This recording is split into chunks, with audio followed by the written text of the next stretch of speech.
MDH की हल्दी मिर्ची धनिया करे कमाल। ये रंग दे, ये खुशबू दे, ये तीखा, ये कम पड़े। अच्छा। क्या निराला MDH मसाला।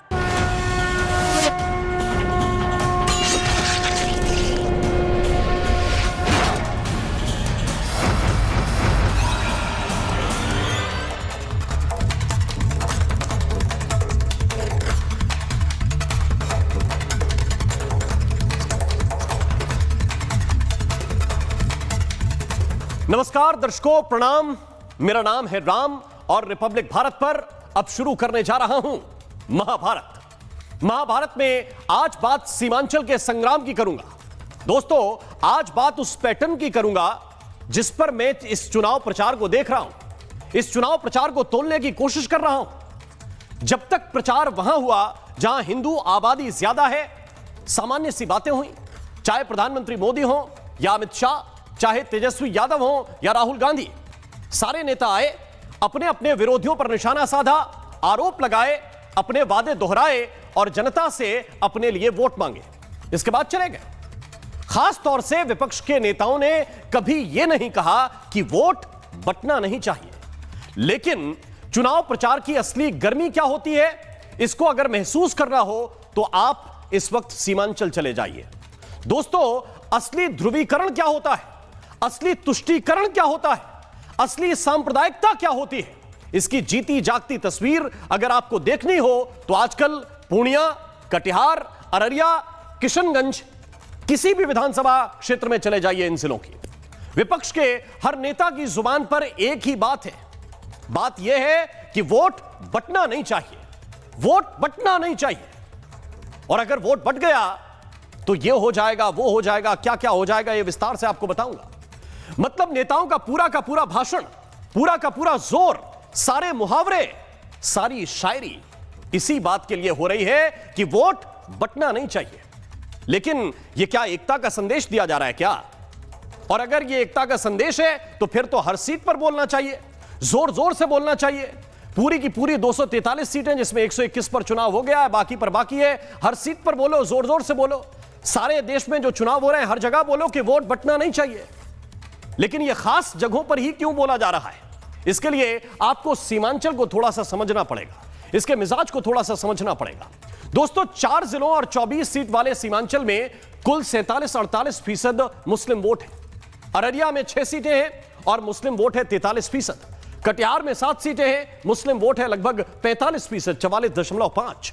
किशनगंज में केवल 4 सीटें हैं लेकिन मुस्लिम वोट है करीब 68%। पूर्णिया में 7 सीटें हैं और यहां पर मुस्लिम वोट करीब 39% है।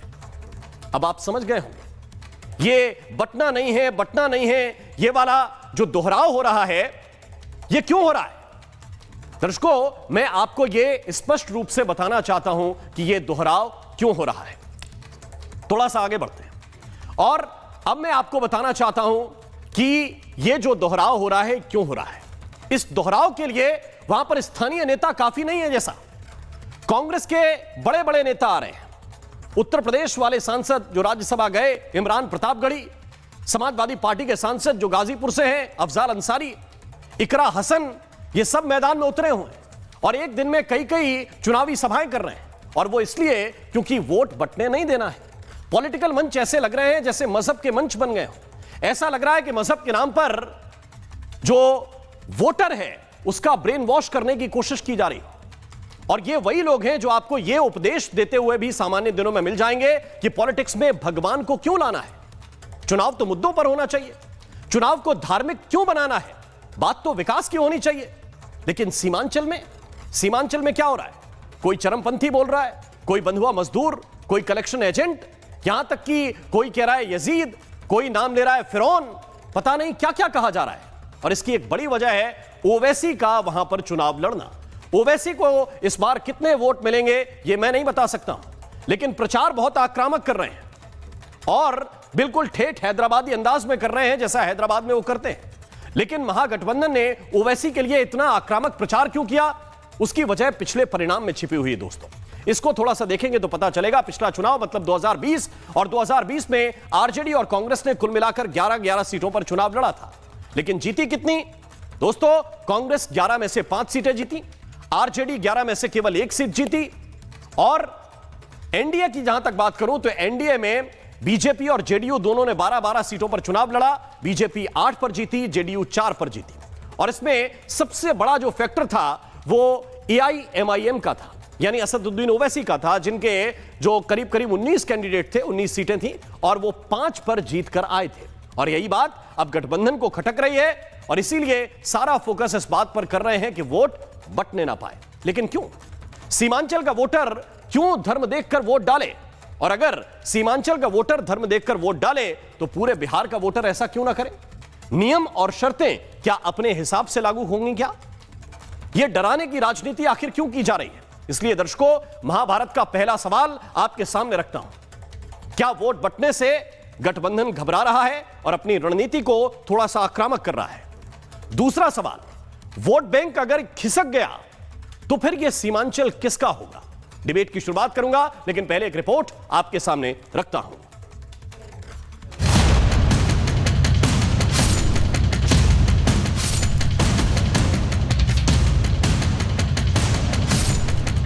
हमको चरमपंथी कहता है। बाबू, तुमको ऐसे किताबों के नाम बोलूंगा कि तुम भूल जाओगे चरमपंथी क्या होता है। एक पूरी वसूली गैंग है और उस गैंग का जो कलेक्शन एजेंट है वो आपके बीच में घूम घूम करके कह रहा है कि नहीं, महबूब साहब से तो सवाल पूछना है, महबूब साहब से तो सवाल पूछना है। बहरूपिया बोलता है मेरा नाम मेरे अब्बा और अम्मा ने असदुद्दीन रखा, दीन का शेर के नाम से रखा। और तू पूछता है मेरी जमीन कितनी है? अरे पूरा सीमांचल मेरा है, बता तेरा क्या है?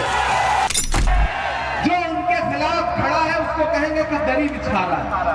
यही कहते हैं ना कि दरी बिछाने वाली गैंग। अरे आप तेलंगाना में हमारी सरकार है, हमारे कैंडिडेट के खिलाफ कैंडिडेट ना उतार करके आप उसके लिए वोट मांग रहे हो, तो इसका मतलब आप वहां कांग्रेस की दरी बिछा रहे हो। जितनी पूरी पार्टी में विधायक होंगे अकेले हमारे घर में, इस नाजुक मौके पर होश में आइए। एक वोट भी बटेगा तो फायदा मोदी को होगा, फिरका परस्ताकतों को होगा। उन्हें अगर वोट दिए जाएंगे, बटेंगे अगर हमारे वोट, तो सरकार फिर से भाजपा की बनेगी। पक्ष के लिए ये वोट बैंक का मुद्दा है, हमारे लिए हमारी लोकतंत्र की सुरक्षा का, देश की सुरक्षा का मुद्दा है।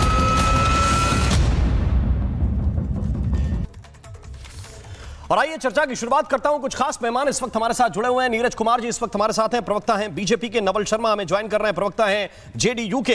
हमारे साथ अनंत विजय जी हैं, वरिष्ठ पत्रकार हैं। आप सभी का बहुत बहुत स्वागत। हमारे साथ इस वक्त प्रोफेसर बादशाह आलम साहब हैं, प्रवक्ता हैं आरजेडी के। हमारे साथ फराज किदवई ज्वाइन कर रहे हैं हमें, नेशनल स्पोक्स पर्सन है समाजवादी पार्टी के।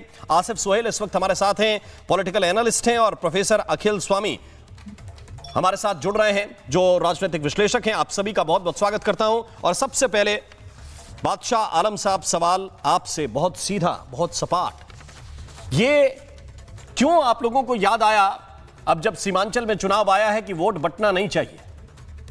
ये एकता का संदेश दे रहे हैं आप लोग, ये मजबूती का संदेश दे रहे हैं? और अगर दे रहे हैं तो फिर पूरे चुनाव में ये क्यों नहीं बोला आपने जगह जगह जाकर कि वोट बंटना नहीं चाहिए? देखिए सर, ये सिर्फ सीमांचल का चुनाव नहीं हो रहा है, ये 2025 का बिहार में बदलाव का चुनाव हो रहा है। हाँ। जो 20 साल से यहाँ जो है सरकार चल रही है, उसको इस बार बिहार की जनता वहां से उखाड़ फेंकने के लिए ये चुनाव करवा रही है वहां।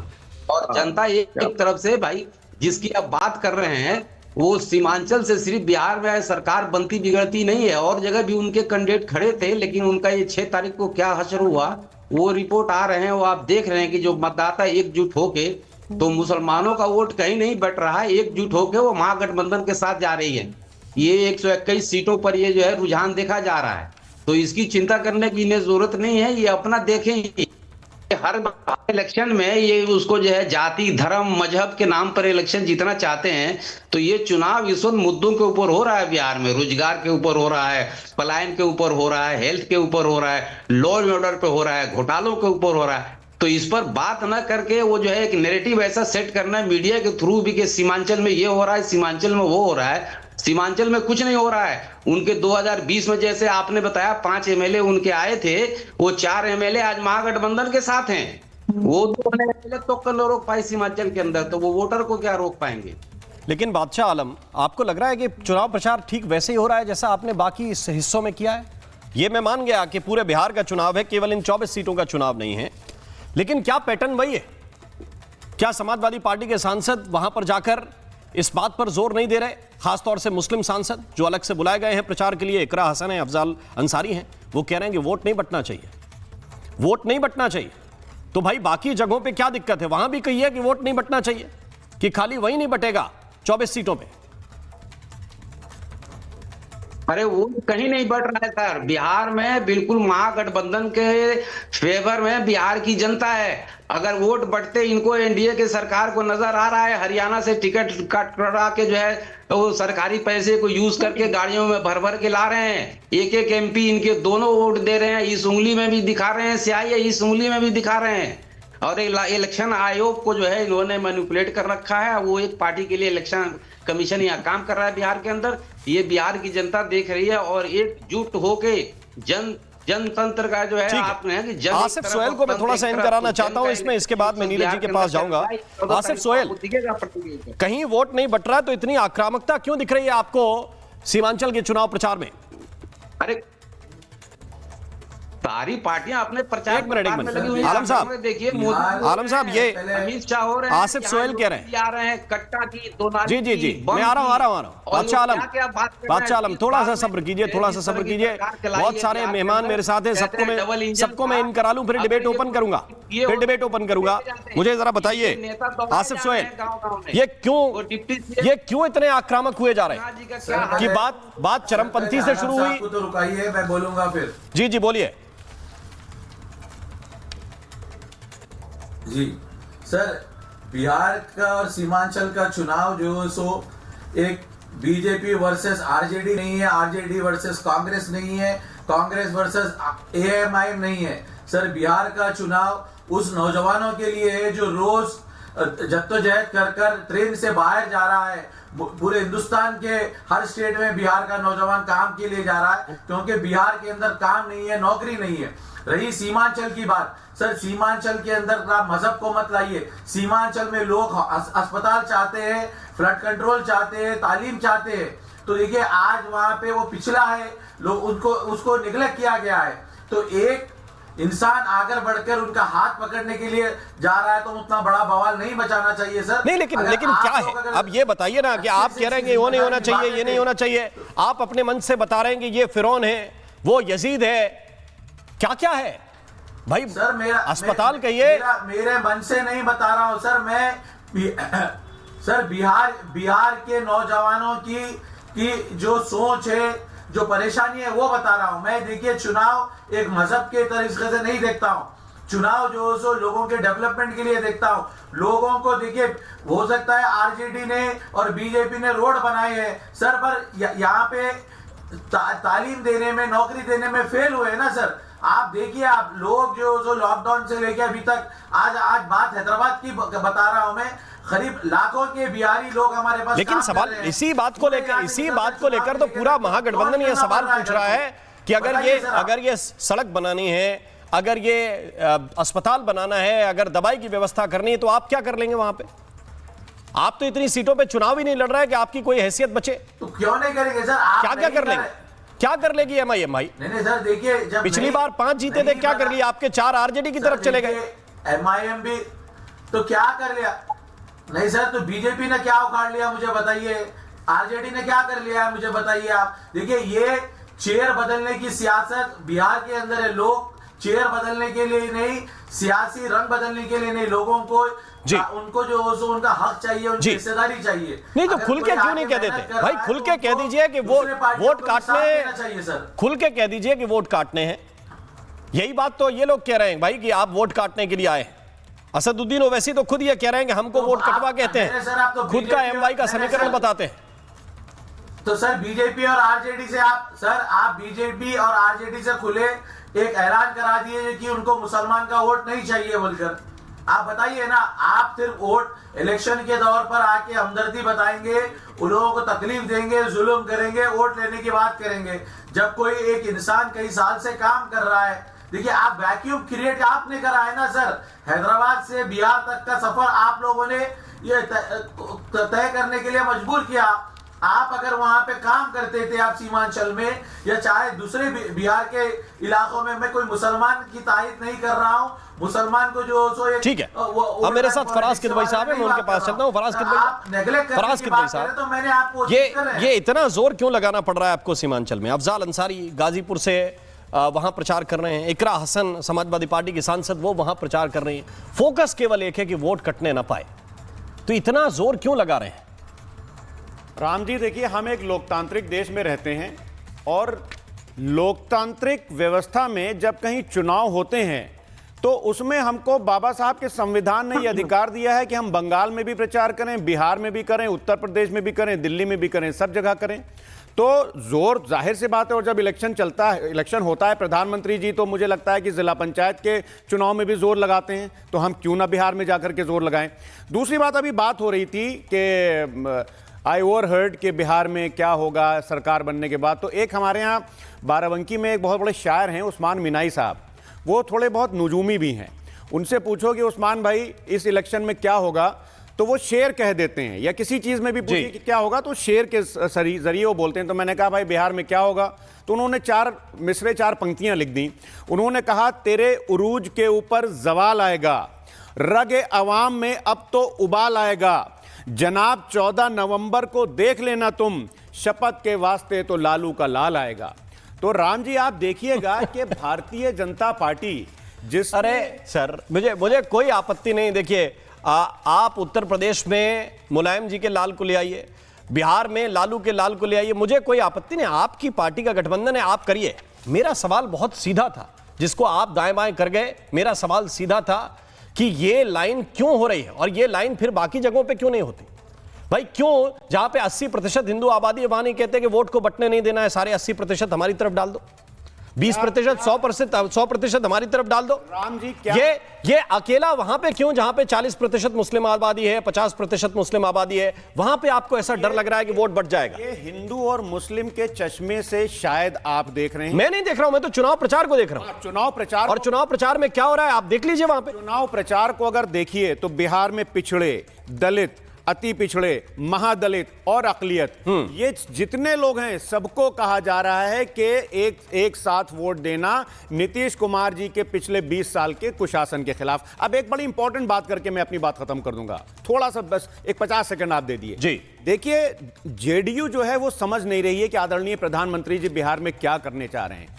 प्रधानमंत्री जी ये चुनाव हारने के लिए लड़ रहे हैं। उनका सिर्फ और सिर्फ एक मकसद है कि वहां से नीतीश कुमार जी की पार्टी को खत्म करना। मैं ऐसा क्यों बोल रहा हूं? पिछले चुनाव में नीतीश कुमार जी की जो पार्टी कभी 1 नंबर की हुआ करती थी, उन्होंने अपने चिराग पासवान, जो अपने आप को प्रधानमंत्री जी का हनुमान जी कहते हैं, उनको पीछे लगा करके 1 नंबर की पार्टी को उनको 3 नंबर की पार्टी कर दिया। और अभी 2 महीने पहले चिराग पासवान जी से प्रधानमंत्री जी ने यह बयान दिलवाया। क्या बयान दिलवाया? I feel sorry to be backing Bihar government. मतलब कि अगर इसको हिंदी में अगर ट्रांसलेशन इसका करिएगा तो चिराग पासवान जी कह रहे हैं कि बिहार की सरकार को समर्थन देने में मुझे शर्म आती है। यानी कि आदरणीय प्रधानमंत्री जी ने बिहार में 3 महीने पहले माहौल बनाना शुरू कर दिया था चिराग पासवान के जरिए। अब ये अगर आपकी थ्योरी मान लो तो फिर अखिलेश यादव कहते हैं कांग्रेस बड़ी चालू पार्टी है, इससे हमको सावधान रहना चाहिए। नहीं देखिए, नहीं कहते हैं कि नहीं कहते? आपको बताता हूं, मैं बिल्कुल तो ये किसके, ये भी प्राइम मिनिस्टर के कहने पे बोल रहे थे क्या? मैं बताता हूं, उन्होंने कहा, उन्होंने प्रतिक्रिया दी थी जी। लेकिन क्या चिराग पासवान जी ने कुछ ऐसा कहा था कि जिसकी प्रतिक्रिया आदरणीय प्रधानमंत्री जी ने दी थी? चिराग पासवान जी के पहले। ठीक है, अब मैं इसमें जेडीयू के इन कराना चाहता हूं नवल शर्मा जी। नवल शर्मा जी, सवाल बहुत सीधा है कि वोट बंटना नहीं चाहिए, वोट कटना नहीं चाहिए, सारा फोकस इस पर है। और अब एक नए तरीके से काटने की पॉलिटिक्स यह है कि वो कह रहे हैं कि प्राइम मिनिस्टर ही नीतीश कुमार को हटाना चाहते हैं। अब बताइए। देखिए, मुझे लगता है कि अगर उस विषय पर जाएंगे तो मुद्दा डाइल्यूट कर जाएगा। हम लोग मूल विषय पर हैं, सीमांचल के मुद्दे पर।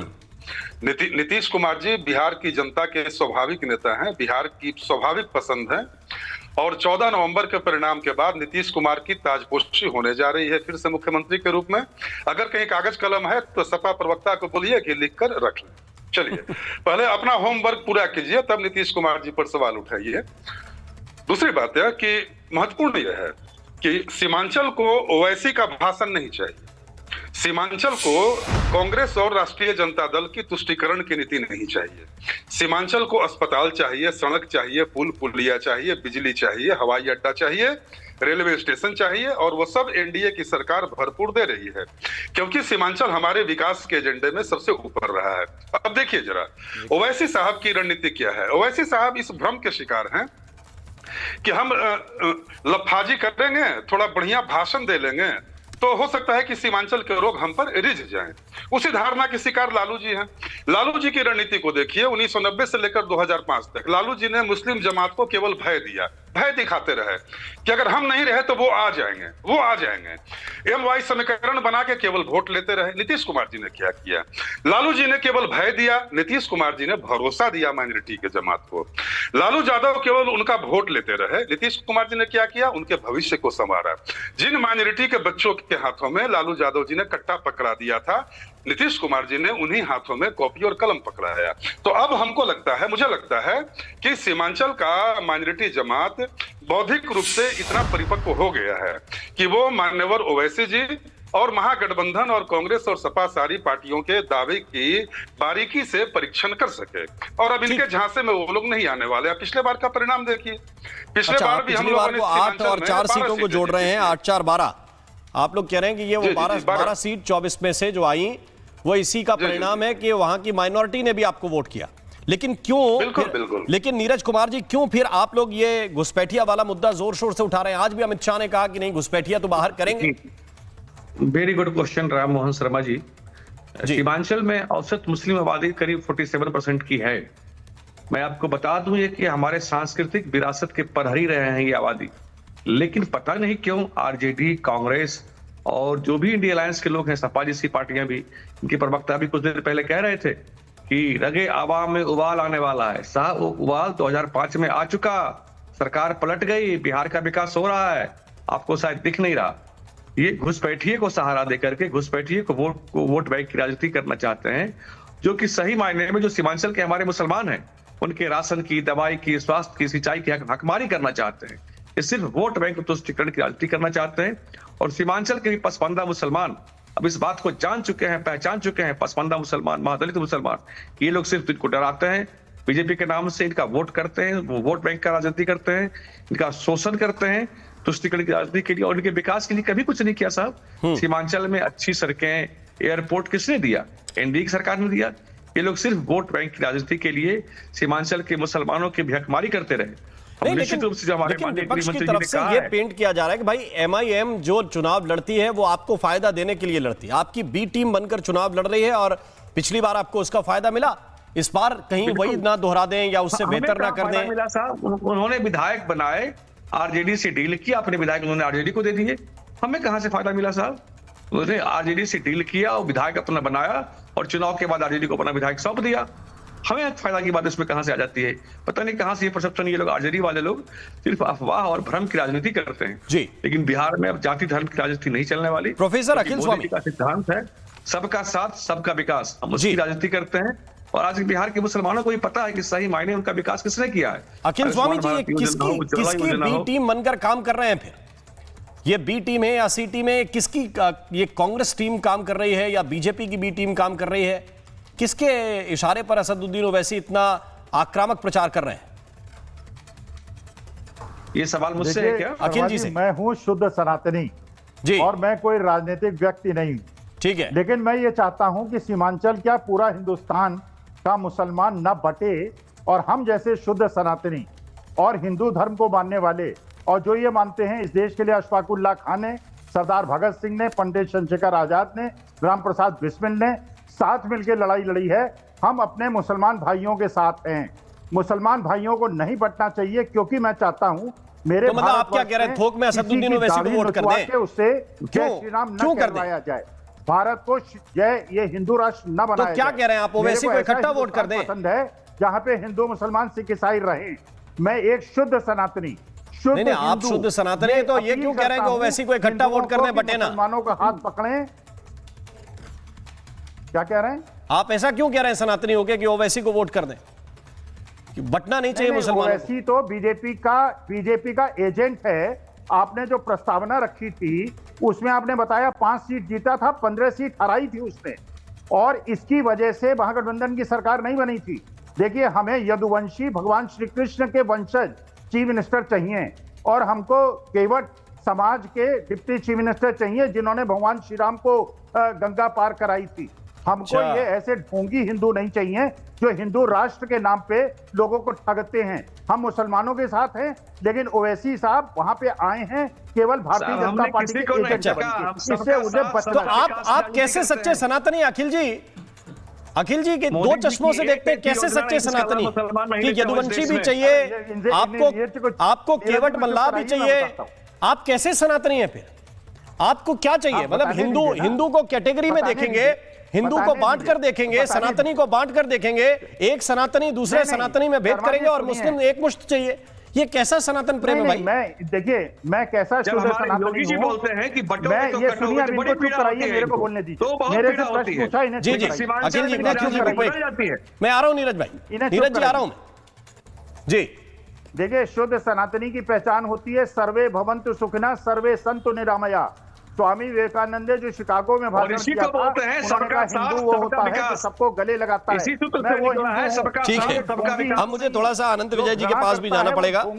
ये मुझे नए किस्म के सनातन का ज्ञान मिला है, ये अच्छा लगा मुझे सुन के, बहुत अच्छा लगा। आप मेरी नहीं किया, मैं समझ गया। सर्वे भवन्तु सुखिनः सर्वे सन्तु निरामया। अरे इस परिभाषा में तो ये भी नहीं आता कि फिर मोदी जी का खराब हो जाए। इस परिभाषा में तो ये भी नहीं आता कि नीतीश कुमार का कुछ बिगड़ जाए। ये सनातन के नाम पे कलंक है जी। ठीक है, मैं पूछता हूं अनंत विजय जी, अनंत विजय जी, ये स्ट्रेटजी किस तरह की है कि भाई हिंदू बहुल इलाकों में कहेंगे कि विकास पे वोट करिए, मुद्दों की बात करिए, जो कोई कह दे कि एकजुट हो जाना है तो इसका मतलब वो कट्टर है, वो सांप्रदायिक है, वो ध्रुवीकरण करता है। लेकिन अनंत विजय यही परिभाषा सीमांचल में जाकर ठीक सिर के बल खड़ी हो जाती है। इसको कैसे देखते हैं अनंत विजय जी? राम कुमार जी, सबसे पहले तो इन शुद्ध सनातनी को थोड़ा चुप कराइए। मैंने पहला शुद्ध सनातनी देखा है जो हर वाक्य के पहले शुद्ध बोलता है और बाद में भी शुद्ध बोलता है। तो ऐसे शुद्ध सनातनी को नमन करते हुए मैं आगे बढ़ता हूं। मुझे लगता है कि सनातनियों को आवश्यकता इस बात की नहीं होनी चाहिए कि आपको वो एक क्या कहते हैं उसको प्रिल्यूड देना चाहिए। खैर कोई बात नहीं, प्रोफेसर साहब की अपनी राय है, मैं उसका सम्मान करता हूं। लेकिन मुझे जो लगता है कि विकास और जिस प्रकार की जाति की और संप्रदाय की राजनीति हो रही है, तो इसके लिए आप तेजस्वी जी को क्यों नहीं सवाल उठाते, उनको कटघरे में क्यों नहीं खड़ा करते? उनके पिताजी ने नहीं ही ये राजनीति की थी ना, मुस्लिम यादव बाई, जो अब YM हो गया है, यादव मुस्लिम हो गया टिकट बंटवारे के बाद।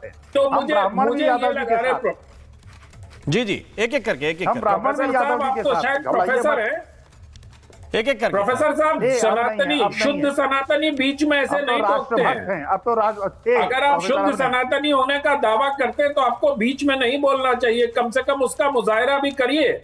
आपकी चिंता के मरकज में अगर सनातन है तो सनातनी होने का तो प्रमाण भी देना चाहिए आपको। मैं जो बात कह रहा था, लालू प्रसाद यादव जी ने जिस प्रकार से यादवों और मुसलमानों का गठजोड़ बनाकर बिहार में जाति और संप्रदाय की राजनीति की, इसके लिए उनको किसकी बी टीम कही जानी चाहिए? क्या वो कांग्रेस की A टीम है या कांग्रेस की B टीम थे, अब A टीम हो गए? मैं ब्राह्मण जो लोग असदुद्दीन ओवैसी को किसी की बी टीम कहते हैं, वो दरअसल मुगालते में है, वो दरअसल उनकी लोकप्रियता से घबराए हुए लोग हैं। असदुद्दीन ओवैसी हैदराबाद से आकर थोड़ा सा रुकना पड़ेगा आपको। पिछली बार साबित कर चुके हैं कि उनके पास जन समर्थन है, मुसलमानों का जन समर्थन है, और 5 लोग उनके जीते थे। और तेजस्वी यादव की अगर सरकार पिछली बार नहीं बन पाई थी तो उनके अन्य कारणों में से एक कारण असदुद्दीन ओवैसी को भी माना गया था। तो क्या ऐसा अब जैसे ये शुद्ध सनातनी अखिल स्वामी जी कह रहे हैं, तो क्या इनको किसकी बी टीम मानी जानी चाहिए? क्या ये लालू यादव के बी टीम है जो सनातन के नाम पर मोदी सरकार को कमजोर करने का प्रयास कर रहे हैं? ऐसा नहीं होता है। राजनीति में सबके अपने सिद्धांत होते हैं, अपने मतदाता होते हैं, अपने एक समूह का नेता बनने की ख्वाहिश होती है। उसी ख्वाहिश के अंतर्गत असदुद्दीन ओवैसी बिहार में पहुंचे हैं और हैदराबाद में चूंकि बिहारियों की बड़ी संख्या है, इसलिए उनको लगा कि यहां से कुछ अच्छा किया जा सकता है। अच्छे वक्ता है, अच्छे ख्वाहिश दिखाते हैं लोगों को। तो अब मुझे थोड़ी सी एक चीज और याद आई। मैं इस इलेक्शन कैंपेन को सुन रहा था और एक शायर है इमरान प्रतापगढ़ी, बड़े जोर जोर से प्रचार करते हैं, वो अच्छी शायरी भी सुनाते हैं, लोगों का मनोरंजन भी खूब करते हैं। उन्होंने एक और बात बड़ी दिलचस्प कही। उन्होंने कहा कि ये असदुद्दीन ओवैसी मुसलमानों को कहते हैं कि कब तक आरजेडी की दरी बिछाओगे, कब तक कांग्रेस की दरी बिछाओगे। ये असदुद्दीन ओवैसी हैदराबाद के उपचुनाव में कांग्रेस का समर्थन करते हैं और अपने उम्मीदवार को वापस ले लेते हैं, यानी कांग्रेस के लिए वो अपना समर्थन दे रहे हैं। और ये खुद इमरान प्रतापगढ़ी उसी चुनाव प्रचार में बात कर रहे हैं। और इसीलिए मैं आसिफ सोहेल एक बात आपसे पूछना चाहता हूं, कांग्रेस के साथ क्या अलाइनमेंट आपका है या असदुद्दीन ओवैसी का है? मुझे कुछ स्पष्ट समझ में नहीं आ रहा है। यहां पे या तो नूरा कुश्ती कर रहे हैं या फिर हैदराबाद की पिक्चर कुछ और है।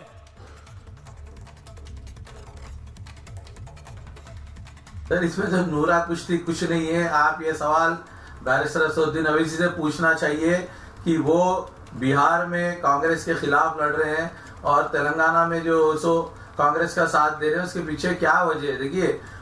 देखिए लोकल पॉलिटिक्स का एक इशू है, वहाँ का एक इशू है। दोनों को उनको बेहतर जानते हैं कि काफी लोगों का सवाल यही है लोग उनसे भी कि भाई वहाँ पे अलग है, यहाँ पर अलग है। अगर वो पार्टी के प्रेसिडेंट है, कुछ सोच समझ कर रहे हैं तो उनको पता होना चाहिए। मगर आम आदमी को मैं आपको क्लियरली बोला हूँ, देखिए बीजेपी वर्सेस एएमआईएम और आरजेडी वर्सेस बीजेपी नहीं है। आज बिहार के अंदर जो मुद्दा है वो तालीम का है, नौकरियों का है, ठीक है, और हिस्सेदारी का है, वो अहम है। उसमें अगर ये कोई आकर इलेक्शन लड़ रहा है, ठीक है, कॉन्स्टिट्यूशनल राइट है तो लड़ने दीजिए। एक आदमी अगर आकर एक टोपी वाला है जो सो अपना इलेक्शन लड़ रहा है, लोगों की तरफ से लोगों ने बुलाया है उनको लड़ने, तो लड़ने दीजिए। क्यों हम कब कह रहे हैं कि मत लड़िए? आपको संवैधानिक अधिकार है, आप पिछली बार भी लड़े थे, लड़िए, लेकिन क्लियर होनी चाहिए पिक्चर ना के ऐसा थोड़ी होगा कि भाई हैदराबाद में विचारधारा कुछ और है, बिहार में विचारधारा कुछ और है। अगर कांग्रेस खराब पार्टी है, आरजेडी खराब पार्टी है तो हैदराबाद में भी होगी। अगर कांग्रेस अच्छी पार्टी है तो हैदराबाद में भी होगी और बिहार में भी होगी, या कुछ बदल जाता है। ये लोगों के दिमाग में रहेगा कि नहीं रहेगा अपना वोट डालते वक्त, और ये सवाल बहुत इंपॉर्टेंट है जिसको पूरे देश को इस वक्त समझना पड़ेगा। और इसीलिए फराज किदवई साहब, ये जो पॉइंट मैं उठाने की कोशिश कर रहा हूं, लोग कहते हैं कि भाई बीजेपी की टीम है तो काम कर रही है। भाई हैदराबाद में कौन अलाइन किए हुए हैं उनको? हैदराबाद में वो अलाइन किए हुए हैं जो ये कह रहे हैं कि कांग्रेस का मतलब मुसलमान, मुसलमान का मतलब कांग्रेस। और आप इधर कह रहे हैं कि ये नूरा कुश्ती ना मानी जाए तो क्या मानी जाए बिहार में? देखिए दो बातें हैं राम जी। एक तो अभी मैं सुन रहा था, हमारे अनंत जी भाई हैं और जदयू प्रवक्ता नीरज जी, उन्होंने दो बातें कही और तीसरी आपने भी कही, एक विकास एक कट्टा। मैं आपके सामने बेसिकली इस डिबेट का जो क्रक्स रहा वो इन दो चीजों पर रहा, विकास और कट्टा। ना मैं बहुत साफ कह रहा हूं भाई। इमरान प्रतापगढ़ी अगर कह रहे हैं कि वो कांग्रेस की दरी बिछाते हैं हैदराबाद में, एग्जैक्ट शब्द यही थे, मुझे ठीक अभी याद है कि कांग्रेस की दरी बिछाते हैं वो वहां पे। अब कांग्रेस की दरी बिछाते हैं तो यहां नूरा कुश्ती, और पिछली बार का तो यह परिणाम भी है। आरजेडी को नहीं, आप अगर परिणाम को देख रहे हैं, पिछली बार 1 सीट मिली थी आरजेडी को, कांग्रेस ने 5 पाई थी और जेडीयू को 4 मिली थी। अब आप बताइए एनालिसिस क्या कहता है? हाँ, एनालिसिस की अगर आप बात करिएगा और असदुद्दीन ओवैसी साहब की जो पॉलिटिक्स है उसकी पोस्टमार्टम की अगर आप बात करिएगा, तो मैं उत्तर प्रदेश के चुनाव की अगर आप बात करेंगे तो हर जिले में कम से कम 1 सीट असदुद्दीन ओवैसी साहब की पार्टी की वजह से समाजवादी पार्टी हार गई। जैसे क्यों? एक मिनट, मुझे थोड़ा क्लियर करने दीजिए। असदुद्दीन ओवैसी इस चुनाव में भी ये कह रहे थे कि मेरे साथ आप गठबंधन कर लीजिए, 5-6 सीट मांग रहा हूं। उस चुनाव में भी मुझे अच्छी तरह याद है कि हम तो मांगते रह गए कि हमें मौका दीजिए। देखिए, हमारी पार्टी का बिल्कुल क्लियर कट स्टैंड है कि वो पार्टी जो ध्रुवीकरण और जो कम्युनल लाइंस पर पॉलिटिक्स करती है, हम उससे दूरी बना करके रखते हैं, चाहे वो भारतीय जनता पार्टी हो, चाहे ओवैसी साहब हो। तो कांग्रेस से भी बनाई। अब नहीं, एक कल क्या बोला आप बताइए, रेवंत रेड्डी ने क्या बोला? देखिए रेवंत रेड्डी ने जो उन्होंने बोला उसको अगर आप थोड़ा सा उसको आगे बढ़ा दिए। हाँ बढ़ा दिया। एक मिनट नीरज जी आ रहा हूं। परास्कित भाई कुछ कह रहे हैं। पहली बात तो ये है कि रेवंत रेड्डी के अगर आप स्टेटमेंट का एनालिसिस करिएगा जी, तो तेलंगाना से मिला हुआ एक राज्य है थोड़ी दूर पर, महाराष्ट्र, वहां पे नीलेश राणे जी क्या बोलते हैं कि हम मुसलमानों को मस्जिदों में घुस-घुस के मारेंगे। मैं उसी को लिंक करने जा रहा हूं। दिल्ली में कपिल मिश्रा जी क्या बोलते हैं, उनके लिए हाई कोर्ट क्या बोलता है कि उन्होंने कम्युनल टर्म्स को इसलिए यूज किया या पाकिस्तान को इसलिए इस्तेमाल किया ताकि पोलराइजेशन हो सके और पॉलिटिकल बेनिफिट मिले, ये सुप्रीम कोर्ट ने कहा है। तो अगर रेवंत रेड्डी जी उस समाज के बारे में कह रहे हैं जिसको भारतीय जनता पार्टी के नेता, जिसको भारतीय जनता पार्टी के विधायक, जिसको भारतीय जनता पार्टी के मंत्री ये कह रहे हैं कि मस्जिदों में घुस-घुस के मारेंगे, तो अगर थोड़ा सा कुछ मीठा रेवंत रेड्डी जी ने बोल दिया तो उसमें मीठा क्या है इसमें? वो ये कह रहे हैं कि हमारे बिना मुसलमान कुछ भी नहीं, उनका कहने का एग्जैक्टली यही कहा। मैं तो शब्दशाह बोल रहा हूं। कहा कांग्रेस का मतलब मुसलमान और मुसलमान, उन्होंने ये भी कहा उसके ठीक आगे, उन्होंने कहा कि हमारे बिना मुस्लिम कुछ भी नहीं।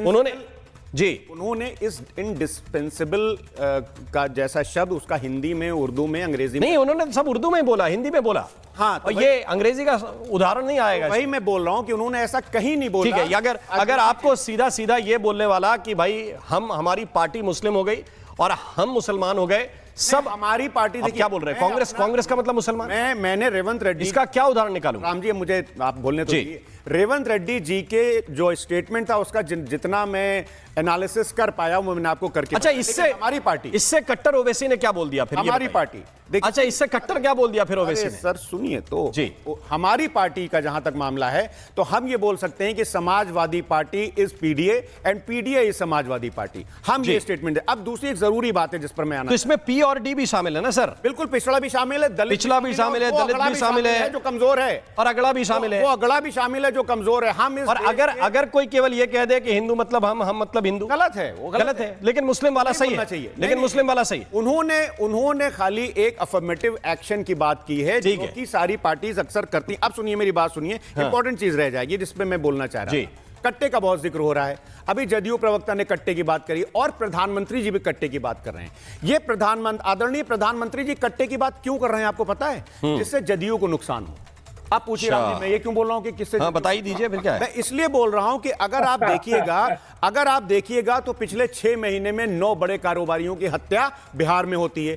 गोपाल खेमका को उनके घर के बाहर एसएसपी साहब के बंगले से 200 मीटर की दूरी पर किस कट्टे से मारा जाता है? तो प्रधानमंत्री जी कहना यह चाहते हैं कि गोपाल खेमका की हत्या हुई कट्टे से, कट्टे मतलब बंदूक से, और वो किसके शासनकाल में हुई? तो जनता को मैसेज देना चाह रहे हैं कि जेडीयू का सुपड़ा साफ करो। प्रधानमंत्री जी की एक अच्छाई है, राम जी, मैं बता रहा हूं, आप इतनी मनोहर कहानियां जैसी सुना रहे हैं। मतलब भाई 2 डिप्टी सीएम उनके भी हैं, ये कौन मानेगा? प्रधानमंत्री जी की दो डिप्टी सीएम उनके भी हैं, आप मनोहर कहानियों की तरह सुनाएंगे? सर उनकी बताने जा रहा हूं। ठीक है, मुझे इस पे रिस्पॉन्ड करने के लिए चाहिए बीजेपी की तरफ से नीरज कुमार जी, क्विक। हाँ जी, देखिए इन लोगों के पास बोलने के लिए कोई मुद्दा बचा नहीं है। अरे प्रथम चरण के मतदान बिहार में आ रहा हूं, आराम साहब आपके पास आ रहा हूं। इसके बाद ये लोग हताश हैं, निराश हैं। बिहार में एक शब्द चलता है बौरा जाना, तो ये लोग बौरा गए हैं और घबराहट में कुछ का कुछ ये लोग बोले जा रहे हैं। प्रधानमंत्री मोदी जी ने बड़ा स्पष्ट कट्टे का शब्द इसलिए किया क्योंकि आरजेडी के लोगों का प्रचार में गाना चलता है कि तेजस्वी भैया प्रधानमंत्री जी स्पष्ट है कि जेडीयू को खत्म करना है। एक नंबर की पार्टी 3 नंबर की, उसको चौथे नंबर की बनाने जा रहे हैं। और ये लोग बाबर और औरंगजेब के तो बस आगे बढ़ाने वाले हैं, उसी परंपरा को आगे बढ़ाने वाले हैं। आ गए बाबर औरंगजेब पे। ठीक है जी, बाबर औरंगजेब की परंपरा को आगे बढ़ाने वाले ये लोग हैं। इन लोगों से किस बात की उम्मीद की जा सकती है? हमारी योगी गोडसे की परंपरा को। एक मिनट, नवल शर्मा जी, ठीक है, तो इन्हें बड़ी पीड़ा होती है। जी, नवल शर्मा रिस्पॉन्ड करना चाह रहे हैं क्योंकि अटैक अभी भी, देखिए मैं एक चीज को नहीं समझ पा रहा हूं, ये जेडीयू के लिए इतना सॉफ्ट कॉर्नर अभी भी विपक्ष के दिल में क्यों है? नवल शर्मा जी, इतना सॉफ्ट क्यों है कि ऐसा लग रहा है कि नीतीश कुमार का नुकसान हो जाएगा भाई? देखिए, विपक्ष मति भ्रम का शिकार हो चुका है और कोई बात नहीं है। देखिए फिर से मैं महत्वपूर्ण मुद्दे पर आ रहा हूं। देखिए इस पूरे डिस्कोर्स में एक लाइन ज्यादा महत्वपूर्ण है राम मोहन जी। लालू यादव जी के शासनकाल का एक वाकया छोटा सा समझा रहा हूं, आप पूरा नैरेटिव समझ में आ जाएगा आपको।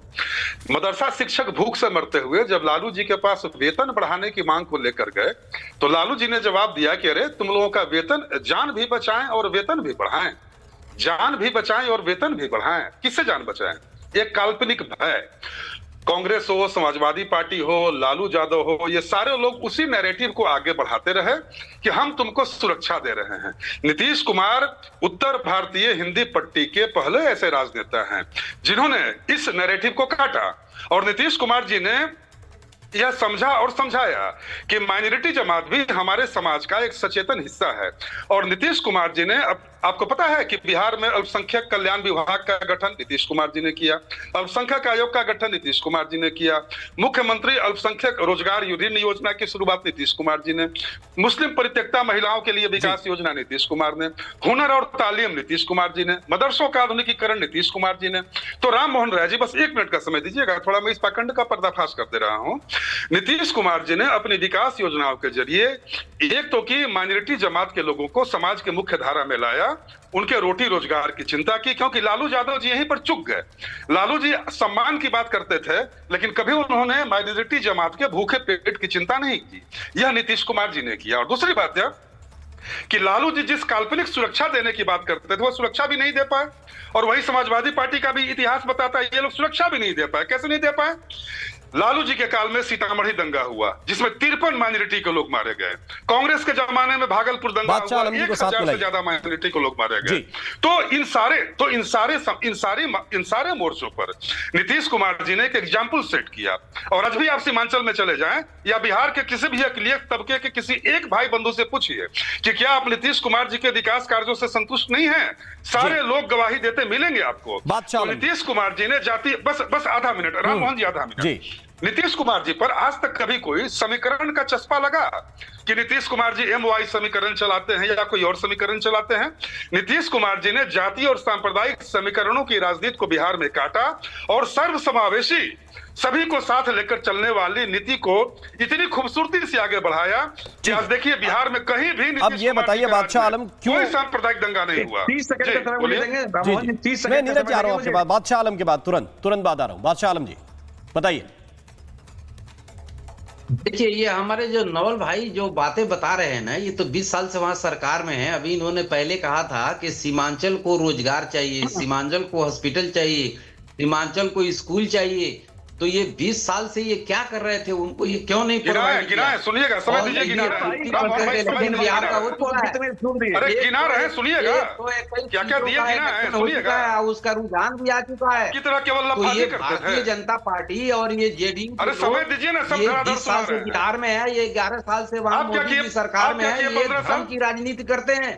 ये मुस्लिमों के ऊपर ये राजनीति हुआ है, बात करेंगे, कोई एक स्कीम की राजनीति करेंगे।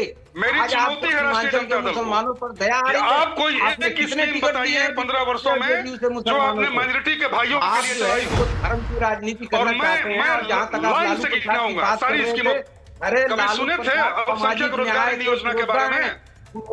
कभी सुने थे कि मुस्लिम परित्यक्ता महिलाओं के लिए भी विकास योजना चलनी चाहिए? हुनर और तालीम के बारे में सुने थे? कुछ नहीं, ये केवल काल्पनिक भय दिखाकर, चरखाना वाली गमछी पहनकर और बिरयानी खा के आप बिहार के अकलियत जमात को ठगते रहे। यही आपका इतिहास है। अपना रुझान दिखा दिया है। बकिया 122 सीट का है, तो इस सीमांचल के जो है आप इतना हमदर्द मत बनिए। सीमांचल के मुसलमान बिल्कुल एकजुट है और महागठबंधन के साथ इसी पॉइंट से मैंने शुरू किया था, इसी पे मुझे डिबेट को खत्म भी करना पड़ रहा है क्योंकि बात केवल इतनी कही जा रही है। मैं सभी मेहमानों का आपका शुक्रिया करना चाहता हूं, सभी का आपका बहुत बहुत धन्यवाद हमारे साथ महाभारत में शामिल होने के लिए। बात सिर्फ इतनी है कि धर्म के नाम पर आप एकजुट होने की अपील करते हैं तो फिर हर जगह कीजिए, और अगर आपको लगता है कि धर्म के नाम पर नहीं, विकास और मुद्दों के नाम पर लोगों को एकजुट होना चाहिए, तो फिर सिलेक्टिव जगह पर आपका नैरेटिव बदल क्यों जाता है? जनता इसको बहुत स्पष्ट समझती है, चाहे ए पार्टी हो चाहे बी पार्टी हो, और शायद इस खेल को जनता अब तोड़ना भी सीख गई है। इसलिए अप्रत्याशित परिणाम भी पिछले कुछ दिनों से अलग अलग जगहों के आ रहे हैं। महाभारत में आज के लिए बस इतना ही। नमस्कार।